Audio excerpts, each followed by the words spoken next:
Chip, I love talking to you about this because I have read most of these things being circulated. The coffee shop one increases our creativity. The more we drink, the more productive we are. Exactly. Caffeine certainly helps in all this, but researchers in British Columbia looked at where are people the most creative, and they actually found that when there's a moderate amount of noise, similar to what you find in the coffee shop, that's actually the best environment. It's better than a quiet room, but it's also better than some really loud. What's the premise that it's white noise and you're forced to block that out and then really concentrate on your own work? Totally. It helps you kind of think in more abstract ways. It helps you kind of get your concentration up, be a little more imaginative than you might be otherwise. It kind of gets you in this creative zone. To say nothing of the legal cheap stimulus that caffeine affords, right? Absolutely. That doesn't hurt. So the other one I like is this is embarrassing, you and I, all these grammatical mistakes that sometimes we make, but it's hard now in this age of Twitter or texting. We're also abbreviated.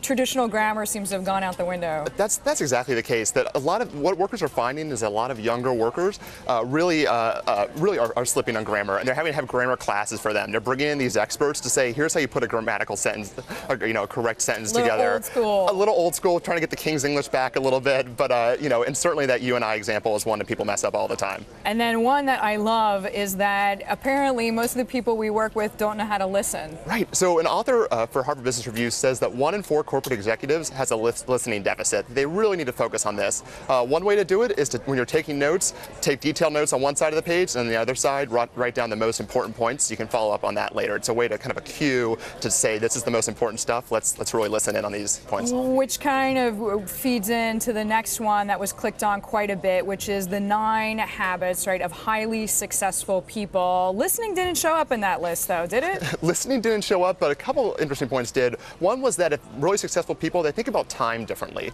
And so whereas if anybody's assigned a 2-week project, they'll probably stretch it out over 2 weeks and wait to the last minute. Successful people get it done immediately and then look for ways to do cool things in that free time that they have. That's one really important lesson from that. All right, give us another one, because that obviously, as you just highlighted, is the minority of people. One is also how they describe themselves. They don't use a lot of hyperbole to say I'm innovative, I'm passionate. What they use are real examples. Successful people have lots of things to say, that I've launched this many projects, I've started this app. So they're more quantitative in the way that they describe their own work. Totally. Very much focus on the details on what they actually did. Okay, well, that makes sense, right? Why describe it if you can just show it? Exactly. Also, one that has gone round and round, especially on the Twitter sphere, which is why women can't have it all. Exactly. And this got about a gazillion hits. There have been reaction pieces as well. I know pretty much every major publication has written a reaction piece to that first one. Exactly. So it was one of the Atlantic's most visited articles ever, and it was looking at this impossible juggle of how you balance work and a career. And this author is saying that maybe it's not possible in the current environment, that we need big changes of everything about maybe the school day needs to be the same amount of hours as the work day. Maybe we need to think that being in the office isn't a sign of success, that you can be out of the office and working from home just as hard as you can be in a corporate environment. With that school thing, kids everywhere booing. Yes. Thank you.